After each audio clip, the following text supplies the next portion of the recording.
Welcome student, फिर से आपका स्वागत है। अभी तक हमने ट्रिग्नोमेट्री में लास्ट पार्ट में ट्रिग्नोमेट्रिक आइडेंटिटीज जो है डिस्कस की थी। अब हम उस पर कुछ एग्जांपल्स डिस्कस करेंगे ताकि हमें ये पता लगे कि कैसे उन आइडेंटिटीज का यूज़ करना है। तो सबसे पहले एक बार हम वो आइडेंटिटीज लिख लेते हैं और इसके अलावा भी कुछ और रिजल्ट्स हैं उनको भी हम लिखेंगे, फिर उनको समझने के लिए कुछ एग्जांपल्स देखेंगे। तो सबसे पहली आइडेंटिटी थी हमारी sine square A plus cos square A equal to 1। Next 1 plus tan square A equal to sec square A.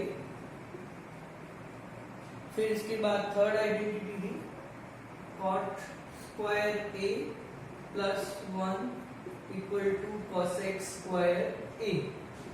ये हमने तीन आइडेंटिटीज लास्ट पार्ट में डिस्कस की थी। अब नेक्स्ट है कुछ और रिजल्ट्स जो हम आगे के क्वेश्चंस में, आगे की एक्सरसाइज में यूज आएंगे, उनको भी देख लेते हैं साथ में। तो कुछ रिलेशंस हैं अलग अलग ट्रिग्नोमेट्रिक रेशियोज में। तो एक तो इनवर्स रिलेशंस है जो हमें पहले से पता है, पहले भी हमने देखा है। साइन और कोसेक एक दूसरे के रेसिप्रोकल होते हैं। कॉस और सेक एक दूसरे के रेसिप्रोकल होते हैं और टेन और कॉट एक दूसरे के रेसिप्रोकल होते हैं। एक तो ये रेसिप्रोकल वाले रिलेशन है। इसके अलावा इसी रिलेशंस को दूसरी तरीके से लिखते हैं तो sine a into cosec A equal to 1।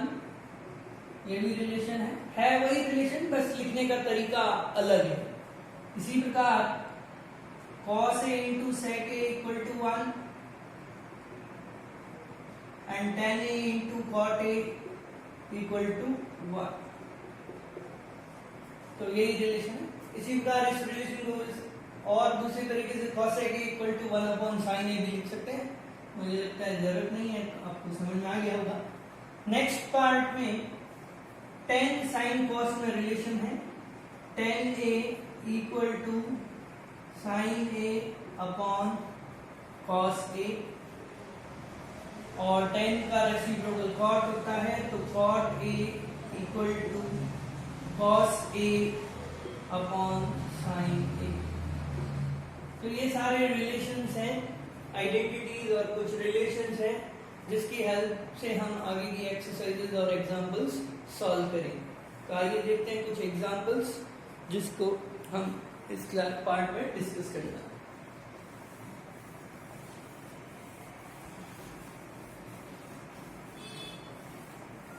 तो सबसे पहले एग्जांपल लेते हैं।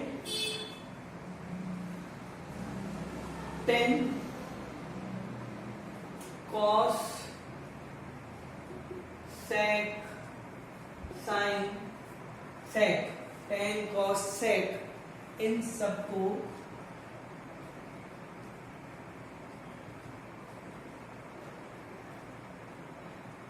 साइन की फॉर्म में रिप्रेजेंट करना।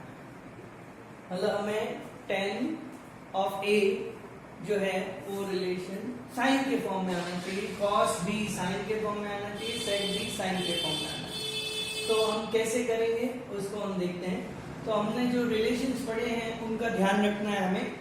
तो सबसे पहले साइन के फॉर्म में चाहिए, तो सबसे पहले हमारे दिमाग में ये आना चाहिए कि साइन से रिलेटेड आइडेंटिटी कौन सी है, उस रेशियो को यूज करें। तो साइन से रिलेटेड आइडेंटिटी हमारी है sine square A plus cos square A equal to 1। अब यहां से मैं कॉस की वैल्यू निकाल सकता हूं। Cos square A is equal to sine square A is equal to 1 minus sine square A. Cos square A की वैल्यू क्या आई? 1 माइनस साइन स्क्वायर। तो यहां से कॉस ए की वैल्यू क्या आ गई? Under root 1 minus sine square. तो हमने कॉस को साइन के फॉर्म में रिप्रेजेंट कर दिया।